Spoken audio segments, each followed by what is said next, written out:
Meu nome é Carlo Velho Masi, sou advogado criminalista, vice-presidente da Abracrim do Rio Grande do Sul, mestre e doutorando em Ciências Criminais pela PUC, especialista em Direito Penal e Política Criminal pela URGS, Direito Penal e Econômico pela Universidade de Coimbra, Ciências Penais pela PUC do Rio Grande do Sul e Direito Processual Penal pela Unicinos.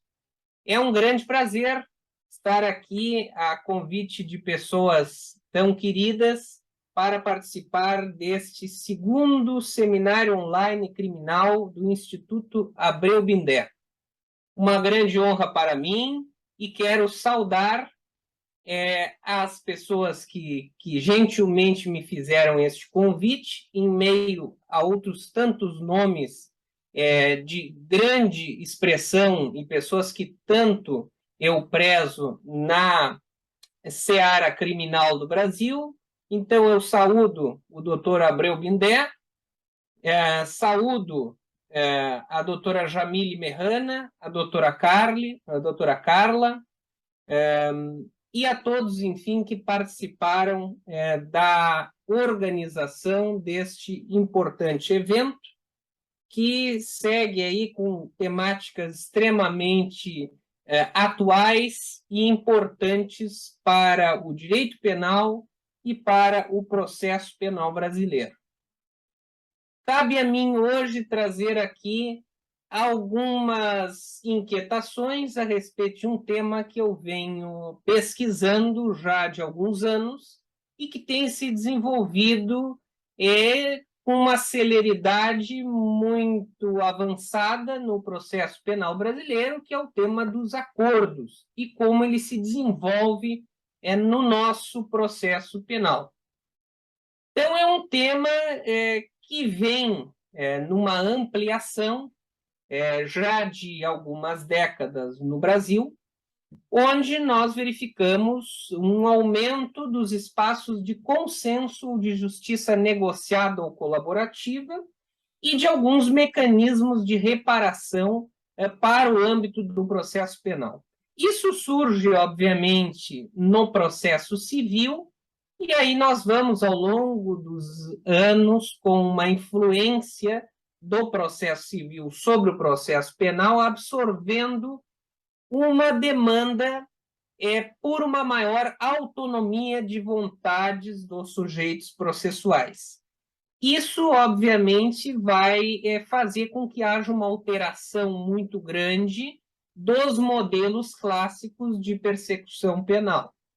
Essa valorização da autonomia é uma demanda de um sistema penal que se mostrou historicamente insuficiente para lidar com todos os casos penais que chegam ao conhecimento das autoridades públicas. Há, evidentemente, uma sobrecarga de processos que acabam gerando a morosidade do sistema penal, do sistema de justiça penal e da administração deste sistema, e que levam a uma impressão de uma impunidade, ou uma necessidade, então, de eficientizar esse sistema por um clamor popular de que se tenha uma maior resposta penal. Então, realmente, o avanço dos acordos no processo penal, ele vem desta análise da rapidez com que o processo se desenvolve ou não. Então, quando nós começamos a ter problemas de se obter um resultado útil para o processo, nós vamos buscar alternativas, e essas alternativas foram desenvolvidas inicialmente no processo civil. Outra alternativa válida a esta necessidade de eficiência do processo penal é a ampliação das práticas restaurativas, onde há uma preocupação com a vítima e uma preocupação com a reparação deste sujeito, que é um sujeito que historicamente não teve uma participação ativa no processo penal, porque o processo penal ele surge na sua gênese como uma forma de justamente impedir o arbítrio estatal sobre o indivíduo e também afastar aquela justiça feita pelas próprias mãos da vítima. Então, quando o Estado toma para si a aplicação da pena criminal, ele o faz por meio de um regramento, que é o processo penal. E esse processo penal ele só serve para fins de estabelecer garantias ao indivíduo que vai respondê-lo, a fim de que ele não seja imediatamente punido pelo poder estatal. Existia um ideal que vigora durante longos séculos e que até o século XIX acaba prevalecendo, que era aquele de que todos os casos concretos que cheguem ao conhecimento do poder público deveriam ser submetidos a um juízo oral completo, ou seja, todos os casos penais deveriam ser processados. E este ideal acaba se mostrando absolutamente impossível de ser realizado quando há uma grande expansão do direito penal no século XX, especialmente após a segunda metade do século XX. Aliás, até antes mesmo, realmente com a Revolução Industrial, com o surgimento das cidades e o aumento dos crimes violentos nas cidades, surge uma grande onda de crimes que tornam impossível, até mesmo nos países hoje desenvolvidos, a absorção de todos os casos penais pelo sistema de justiça criminal. Então, nas sociedades pós-modernas, o ideal de que todos os casos concretos seriam julgados torna-se absolutamente impossível. E os acordos surgem, então, como opções à resolução destes conflitos penais que se verificam na sociedade. Tá? Eles são formas de se aprimorar e de se eficientizar a persecução penal. Então, a doutrina fala, geralmente, em 3 modelos que se desenvolvem a partir desta noção de que o sistema penal tornou-se absolutamente insustentável. Um modelo reparador e restaurativo ou pacificador, que busca, então, como eu adiantei, uma eficaz reparação do dano, que é uma preocupação que nós temos que ter no processo penal, a celeridade em prol de se reparar a vítima. De outro lado, um modelo negocial, que é um modelo onde o imputado adere a um compromisso com o Poder Judiciário. Então, neste modelo negocial, nós vamos exigir da pessoa que responde o processo algumas prestações positivas em favor do Estado, a fim de que ele possa ter alguma benesse com esta colaboração. E também aí veremos um terceiro modelo, que seria, então, um modelo colaborativo, onde há uma colaboração ativa do agente em prol de se chegar a resultados úteis de um processo. Mais objetivamente, esses modelos negocial e colaborativo, então nós vamos ter em um deles a adesão a um compromisso com o Poder Judiciário e no outro uma adesão, uma colaboração ativa do agente.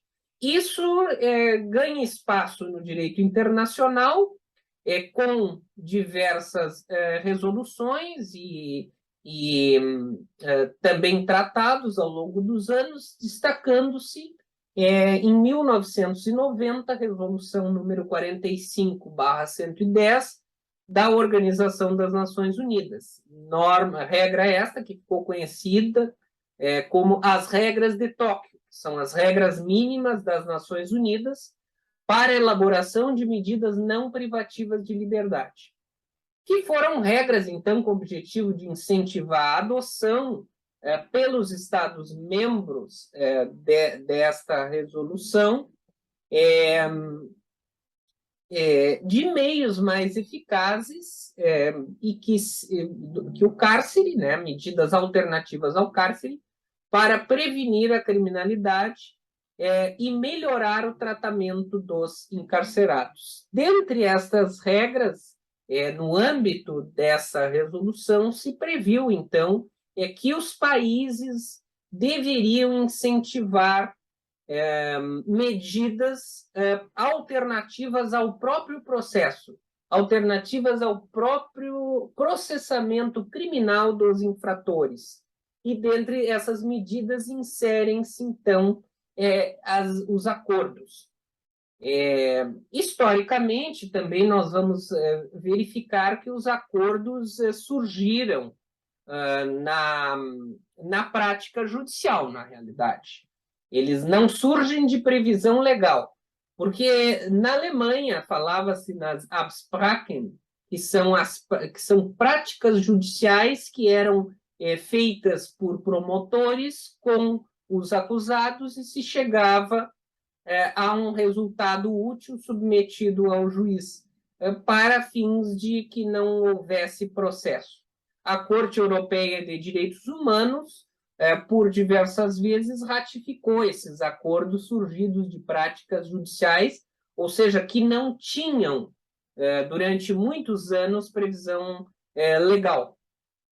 Já no common law, uma das válvulas de escape para o aumento dos casos criminais que surgem com o excesso de garantias que foi trazido pela instituição do júri, né, tornou inviável todos os julgamentos, né, porque quando se examina o júri no common law, tanto no Reino Unido quanto nos Estados Unidos, nós vamos ver que esta garantia de que o caso criminal, todos os casos criminais sejam submetidos a um júri popular, ele é um procedimento extremamente demorado e regrado, ou seja, há um suposto excesso de garantias que se tornou inviável em todos os casos penais. No Reino Unido, a Revolução Industrial, e nos Estados Unidos, após a Guerra Civil, como eu mais ou menos coloquei, faz com que haja um excesso de população nas grandes cidades e, com isso, surgem crimes inerentes a estes excessos, que são crimes geralmente que envolvem patrimônio individual, crimes patrimoniais, crimes de violência pela própria reunião social que ocorre ali, e isso faz com que as cortes, que até então se ocupavam com casos que envolviam mais questões ligadas à terra, etc., agora passem a lidar com crimes absolutamente sistemáticos, uma criminalidade sistemática, né? Uma criminalidade inerente à própria aglomeração social.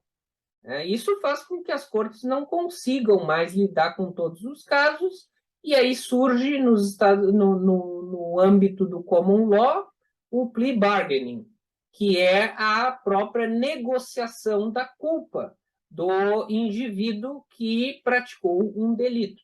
Então, ele pode, no momento em que ele é chamado a pronunciar-se sobre a acusação que lhe é feita, assumir a culpa imediatamente e fazer uma negociação com a acusação, que tem ampla margem de discricionariedade quanto a isso, e, enfim, isso ser submetido ao Poder Judiciário. Então, a justiça negociada pode-se dizer que ela é o resultado de um excesso de garantias que surgiu ao longo dos séculos, né, com conquistas pós-iluminismo, né? Garantias individuais absolutamente relevantes e que não podem retroceder, como no caso dos direitos humanos, fala-se uma vedação de retrocesso, Só que essas garantias, quando analisadas sob a ótica do processo penal, não aqui querendo justificar propriamente como se esses acordos estão realmente apropriados em relação às garantias, mas aqui a doutrina costuma interpretar, os autores norte-americanos costumam interpretar que foi este excesso de garantias que levou a um predomínio da justiça negociada. É um avanço muito rápido da justiça negociada com plea bargaining nos Estados Unidos.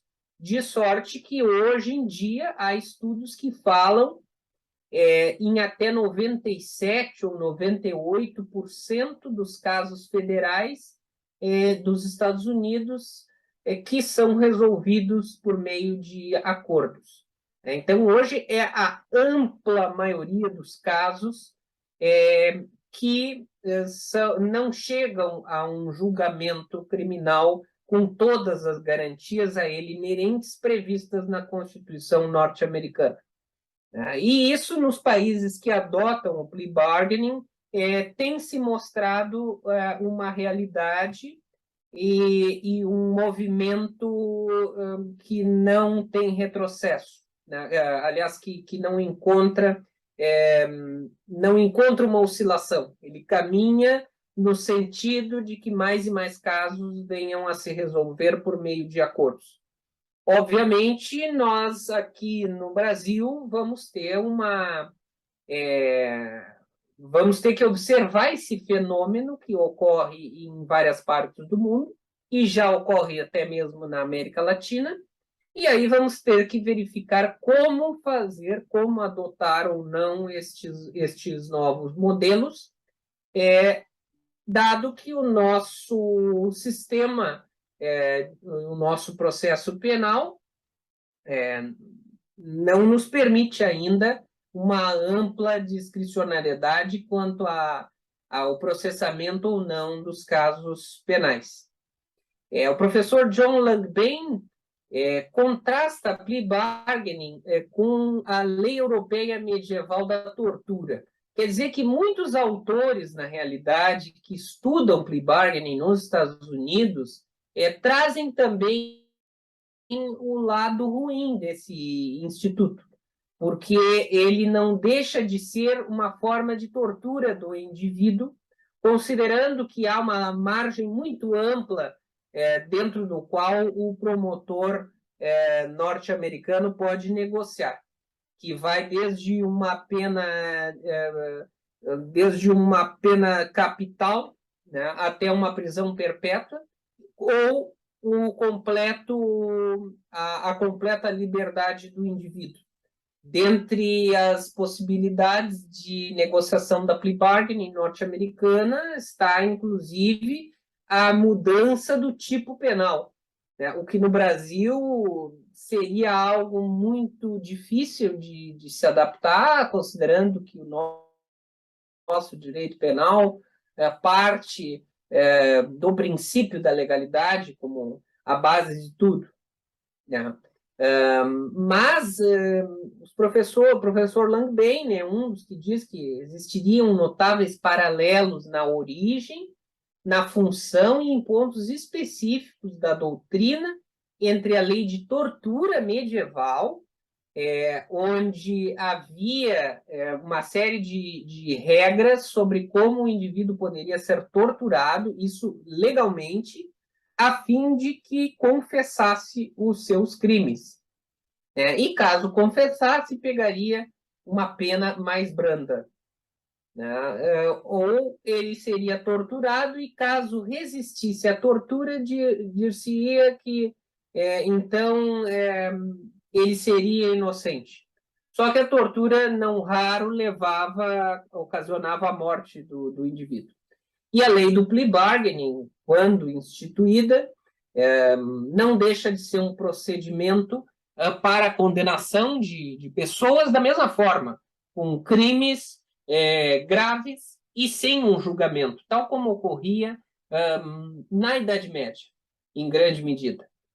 Então, há um paralelo entre esses institutos, o que nos demonstra que mesmo os autores que estão acostumados a lidar com um sistema em que quase 100% dos casos são resolvidos por acordos, também fazem duras críticas ao Instituto da Negociação, da barganha.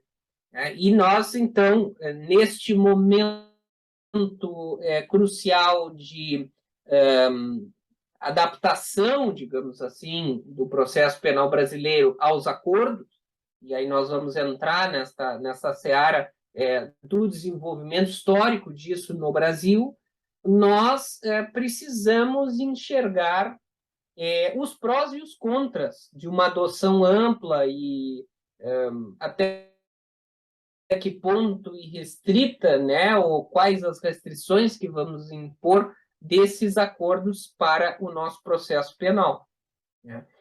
Na América Latina, nós, nas últimas décadas, temos enfrentado diversas reformas, principalmente rumo a um sistema, um modelo processual penal acusatório ou adversarial. Estamos, aos poucos, abandonando um modelo inquisitório em que a função de acusador e de julgador tinha uma certa confusão e estamos migrando para este sistema em que o papel das partes, aliás, dos atores processuais, é bastante particular, bastante definido. No modelo acusatório, regido por um princípio dispositivo ou também acusatório, o juiz tem a função exclusiva de julgar de modo imparcial, então a imparcialidade é uma característica inerente ao julgador que é bastante importante para esse sistema, enquanto as partes têm funções extremamente objetivas. A parte acusatória no processo penal tem a função exclusiva de acusar e a parte e a defesa tem a função de defender. Então, o juiz não pode beneficiar nenhuma das partes, o juiz não pode substituir-se à acusação para a produção da prova. Então, as partes é que têm o dever e o ônus, enfim, da produção probatória. A investigação e a acusação, nestes novos modelos latino-americanos, tem sido relegada ao Ministério Público, com uma assessoria por parte da polícia. Então, a polícia tem um dever de responder às políticas que o Ministério Público pretende adotar. Por isso, até nos Estados Unidos, o Ministério Público há uma eleição para membros do Ministério Público, mas nós ainda na América Latina temos promotores que são concursados. Outra questão das reformas processuais penais na América Latina é uma prevalência da oralidade e um processo por audiências, porque a oralidade privilegia a celeridade e privilegia também a publicidade dos atos, que é algo extremamente importante para o processo penal, que é um processo público. E também, aí culminando com uma das questões mais importantes para o tema aqui dos acordos, em relação a essas reformas processuais, a prevalência do princípio da oportunidade em detrimento do princípio da obrigatoriedade da ação penal. Porque na oportunidade é o acusador, o Ministério Público, que define uma persecução penal estratégica, ou seja, o promotor decide o que irá ou não acusar no processo penal acusatório. E esta é uma escolha político-criminal e uma escolha dentro de uma racionalidade, porque sabe-se que nem todos os casos poderão efetivamente ser processados. Então, aqueles casos ínfimos ou aqueles casos em que não há interesse por parte do Ministério Público de levar a acusação adiante, simplesmente eles são relegados a um segundo plano ou arquivados, ou então se privilegia a diversificação das saídas penais, ou seja, alternativas ao processo, porque são casos que não demandam um juízo oral completo. Então, há um estímulo à diversificação das saídas penais, ou seja, não conduzir todos os casos à aplicação de uma pena, o que é algo extremamente importante para se lidar com este sistema penal inflado, esse sistema penal que não encontra um limite, que é o resultado da complexificação das relações sociais, do aumento do direito penal sobre uma criminalidade moderna, uma criminalidade que ultrapassa fronteiras e que a cada dia, então, há um expansionismo cada vez mais veloz do direito penal para atingir condutas que antes não eram criminalizadas. Então, esse também por um viés criminológico, nós vamos averiguar que a nossa sociedade ela cada vez mais demanda o uso do direito penal, o que é absolutamente equivocado.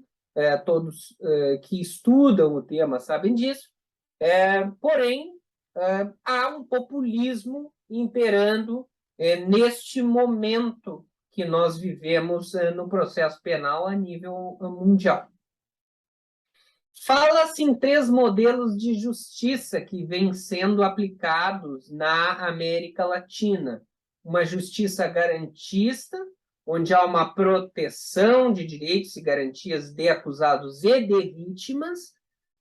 Uma justiça transparente, onde a oralidade e as audiências de caráter público são estimulados. E uma justiça eficiente. Busca-se esses 3 ideais: o garantismo, a transparência e a eficiência. Quando se fala em eficiência, se fala em celeridade, em eficácia, na maior quantidade de casos resolvidos num menor tempo e com um menor custo. Também a questão dos acordos é uma questão que envolve o custo-benefício para o Poder Judiciário, porque há que se pensar também no custo da administração da justiça. Inclusive, no modelo chileno, adotado recentemente por aquele país, muito se pensou na reforma no que dizia a respeito com os custos que aquilo teria. Porque é como se verificou nos Estados Unidos, o excesso das garantias, o que é algo que é bom, obviamente, mas isso traz um custo também econômico por trás. Então, é preciso ter um planejamento para que estas garantias sejam efetivas e possam ser realizadas na prática. Não adianta nós criarmos garantias e não as tornarmos realizáveis. Então, esta é uma das preocupações que as reformas têm tido na América Latina nas últimas décadas. Nós tínhamos uma justiça conflituosa, uma justiça conflitiva baseada no pensamento de conflito das partes, acusação e defesa, que é um modelo tradicional, focado nesse movimento de dialética em torno de uma imputação, acusação, defesa, resolução, onde se buscava uma reconstrução histórico-processual do fato e se buscava estabelecer uma verdade processual. Então, esse é o modelo tradicional de justiça criminal, que é hoje o que impera no Brasil. É a justiça conflitiva, a justiça em que nós buscamos uma verdade, ainda que não seja verdade real, seja uma verdade processual dentro das provas produzidas e que um juiz irá julgar, ou um corpo de juízes leigos, no caso do Tribunal do Júri. Né? Mas surgem outros modelos de justiça possíveis, que são alternativas que vêm dando certo em outros ordenamentos, e que nós também precisamos olhar para estas justiças. Então, temos a justiça restaurativa, que vem ganhando muito espaço, que é um modelo fundado na mediação de soluções entre os sujeitos envolvidos, no diálogo e na reaproximação das partes, que evita todo o desenvolvimento e o uso da máquina pública do Poder Judiciário. E ele busca uma revelação da verdade com o perdão. Né? Então, é uma perspectiva nova de tentativa de solucionar o caso penal. Né? Esta é a justiça restaurativa. E, por fim, nós temos a justiça negociada, que é esta que eu penso em tratar hoje com vocês, que é um modelo fundado na construção do consenso entre as partes, onde nós partimos da concordância sobre fatos, procedimentos e sentença, ou seja, as partes, há um consenso, inclusive, quanto ao procedimento que vai se seguir, não só quanto à pena, mas também quanto a como vamos nos conduzir perante as possibilidades de se firmar este acordo. E aí nós chegamos a uma verdade processualmente acordada.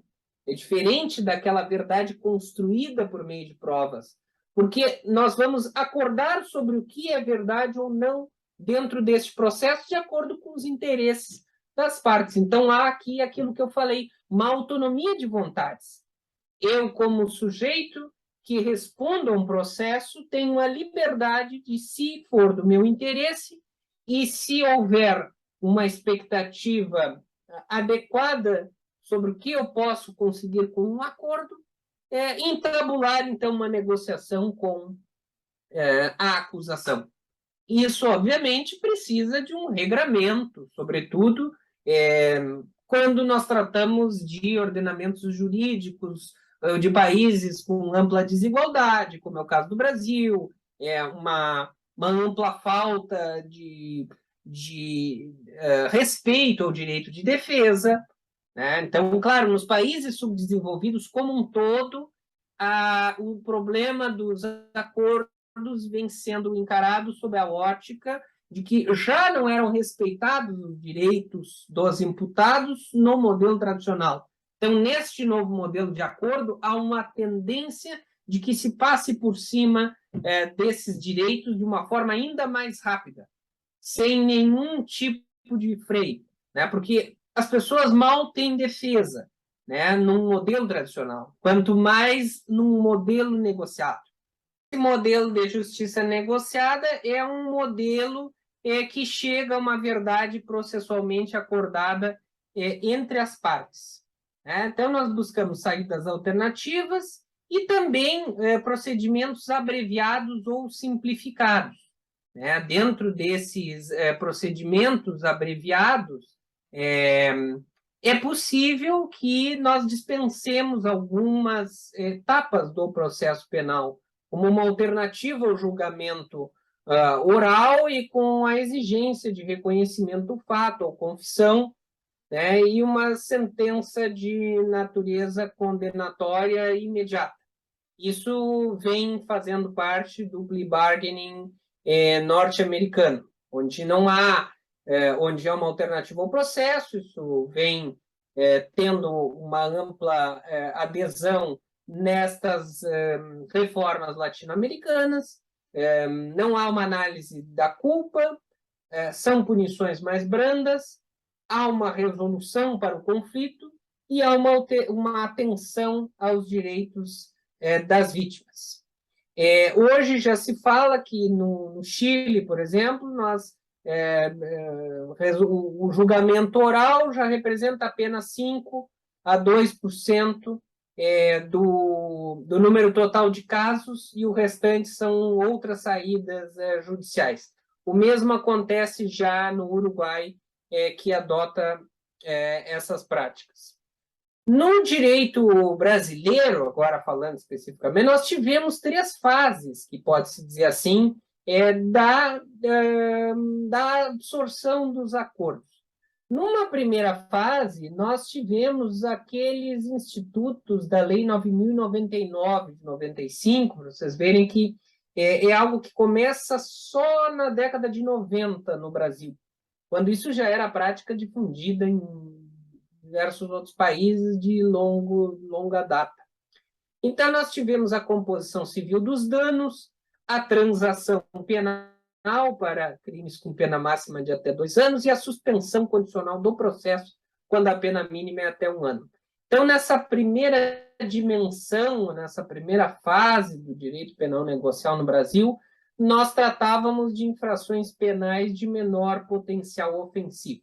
Começamos tratando dos crimes mais leves, né, que onde não havia tamanha preocupação assim de imposição de uma pena mais grave e que houve um aumento muito grande nas últimas décadas. Então, com o surgimento dos juizados especiais criminais, foi possível realmente desafogar um pouco a justiça penal destes casos mais simples. Numa segunda fase, nós vamos pular os crimes de médio potencial ofensivo e vamos para crimes graves. Diversas leis especiais ao longo da década de 90 e nos anos 2000, até a criação da Lei das Organizações Criminosas, passaram a prever o Instituto da Colaboração Premiada.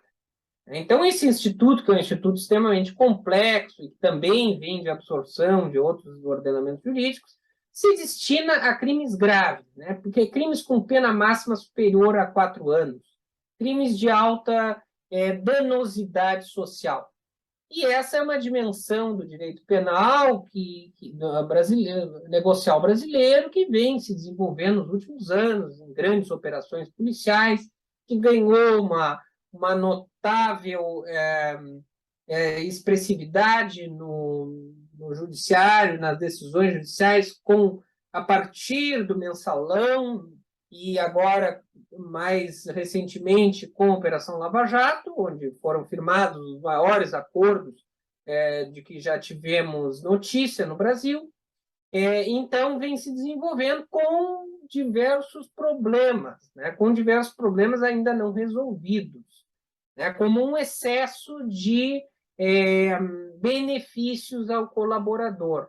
E muitas vezes aquele problema da existência de apenas uma prova de colaboração, quando, na realidade, outras provas não corroboram a colaboração. Isso ficou bem marcado na Lava Jato, onde determinadas colaborações, né, delações, foram acusações não fundadas em provas que as corroborassem.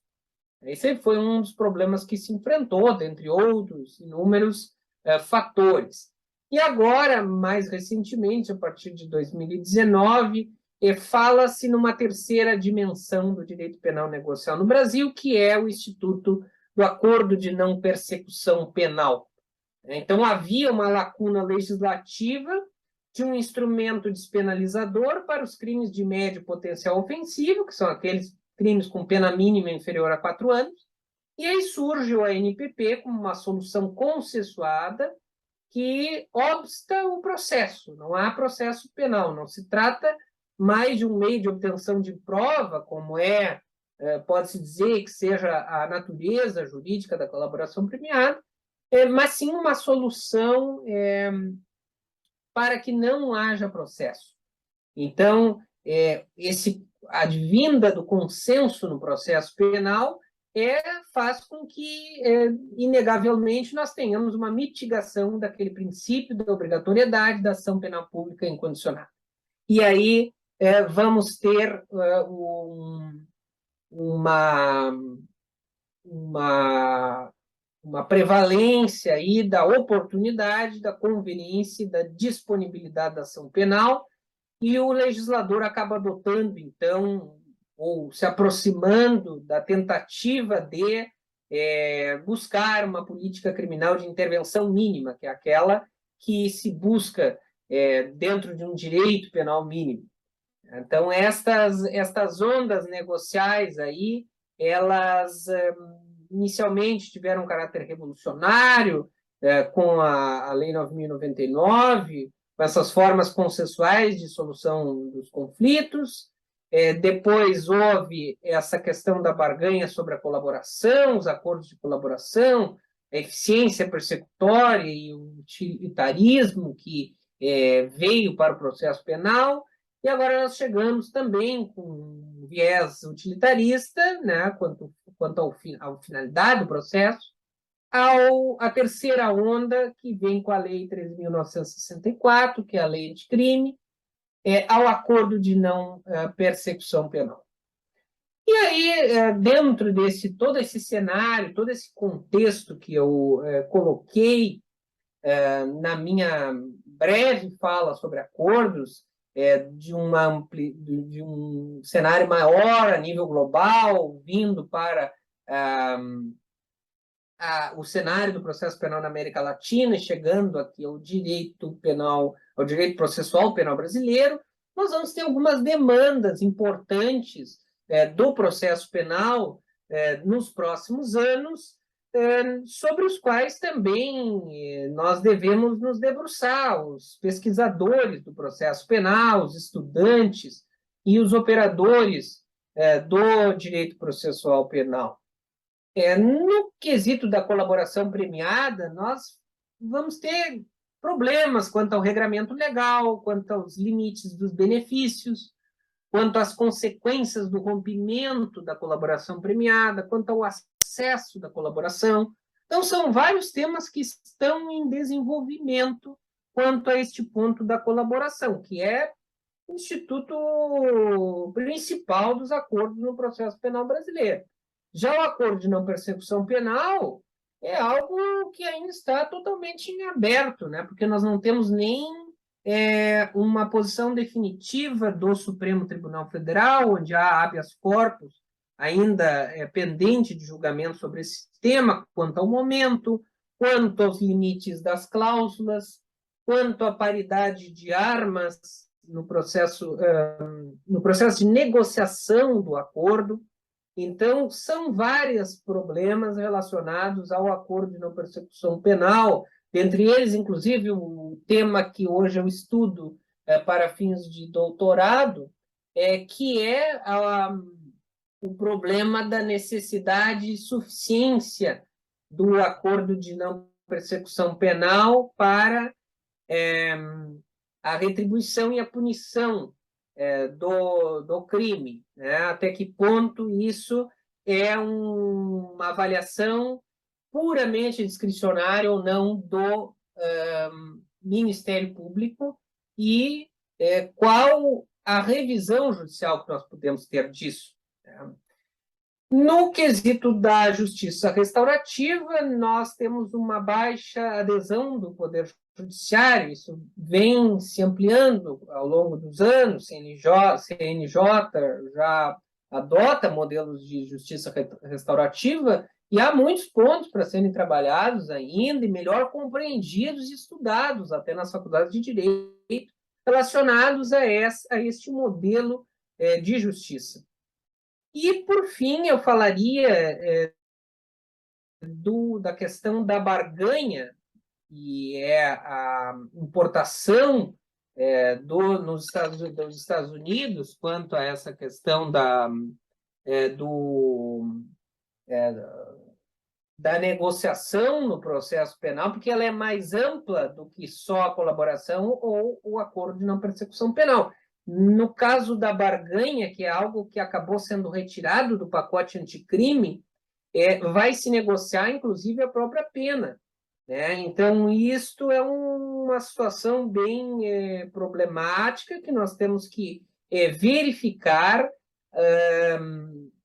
a realidade brasileira também. Né? Uma realidade onde nós estamos aí com a terceira população carcerária mundial, nós estamos aí entre os 3 países com o maior número de presos no mundo, temos um déficit de defesa penal efetiva, temos altos índices de violência policial, temos elevadas taxas de prisão preventiva e temos uma forte resistência, inclusive legislativa, a reformas que busquem superar a inquisitorialidade do processo penal. Tanto é que nós, por muito tempo, debatemos aquelas medidas contra a corrupção que eram medidas que contrariavam em muito garantias constitucionais estabelecidas, né, de longa data pelo nosso Constituinte. Então, nós temos que ver que o Brasil tem uma má infraestrutura de judiciário, tem uma população que desconhece a lei, e há uma demora nos julgamentos. Então, há um problema que é verificado em outros países pobres, digamos assim, é que o Ministério Público acaba tirando proveito disso contra os réus mais pobres. Então, até que ponto a adoção de uma barganha ampla no processo penal brasileiro não vai acabar reforçando a seletividade do sistema penal, né? Esse grande acúmulo dos processos, nos tribunais, o longo tempo gasto, e fala-se aí de um número bastante expressivo de prisões e condenações injustas que estão aparecendo nos últimos tempos. Sobretudo, se falou muito agora, recentemente, sobre os reconhecimentos fotográficos, enfim, que produzem condenações injustas. São falhas do nosso sistema processual penal, que precisa ser melhor compreendido e levado a sério. Então, chegando aqui às considerações finais, eu diria que é importante que nós vejamos a justiça negociada como um rito de passagem, inclusive, entendo eu, obrigatório, um antecedente lógico ao processo conflituoso. Nós precisamos tentar antes passar pela justiça negociada para se chegar, então, a um processo conflituoso. Para se chegar ao processo, é preciso que antes haja pelo menos uma tentativa de conciliação, de acordo, né? Porque esse caminho alternativo deve ser prévio ao caminho conflituoso. Porque, caso seja desconsiderado, as razões devem ser apresentadas. Nós temos que adotar uma política criminal preferencialmente negocial, de modo que a recusa deve ser fundamentada. É isso que parece que aderiu o nosso legislador quando previu o acordo de não persecução penal como algo obrigatório após a conclusão do inquérito policial, e no momento em que o promotor vai aferir a oferta ou não de uma acusação formal, de uma denúncia, ele precisa fazer a análise do cabimento ou não de um acordo.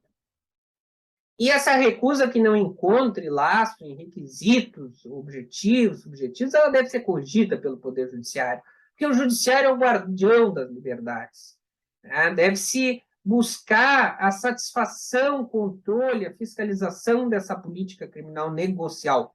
Eu sou alguém que, de fato, acredita que a justiça criminal negocial pode ser uma alternativa, caso ela seja bem conduzida, caso haja limites claros e caso as partes também adotem uma mentalidade que seja compatível com o acordo.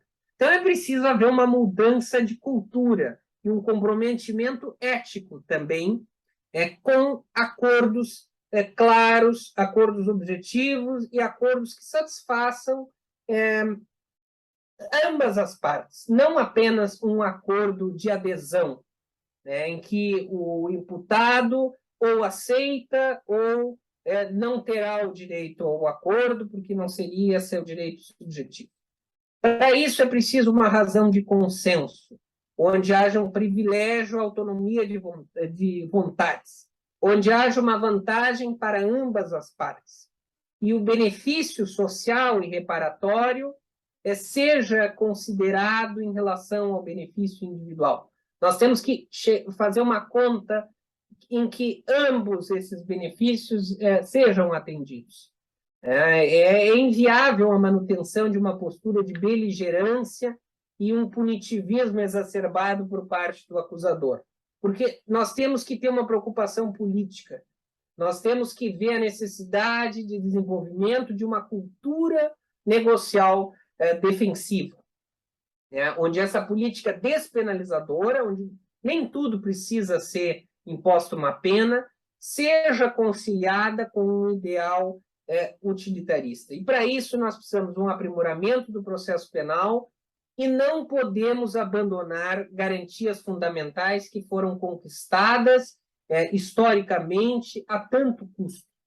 O investigado, o acusado, ele não pode ser obrigado a autoincriminar-se, por exemplo, ele não pode ser obrigado a produzir provas que levem à sua culpabilidade, ele precisa ter direito a uma investigação defensiva plena, uma possibilidade de ter paridade de armas na negociação desses acordos. E, para isso, eu vejo a necessidade do dever de disclosure, ou seja, da apresentação de todas as provas que a acusação possui, o dever ético e os limites, tanto para a acusação como para a defesa, inclusive conversava com um colega sobre isso esses dias, sobre a necessidade de haver limites éticos e legais, tanto para a acusação quanto para a defesa, o que não significa cercear o direito das partes de atuar. Mas a defesa não pode ser surpreendida no processo penal. Então, aquela lógica que valia para o processo penal conflitivo, para o andamento do processo, tem que valer para o andamento da negociação dos acordos. Esta é a mensagem que eu gostaria de deixar a todas e todos neste importante seminário criminal online do Instituto Abreu Bindé. Foi uma verdadeira honra poder participar em meio a pessoas que eu tanto admiro e que tanto respeito no direito penal e no processo penal brasileiro. Desejo que haja muitas outras edições deste seminário e fico à disposição dos amigos para dúvidas e para a possibilidade de continuarmos esse diálogo, que esta minha fala possa ter servido para aguçar os espíritos de pesquisadores que possam querer levar esses temas adiante. Muito obrigado, felicidades, bons estudos a todos.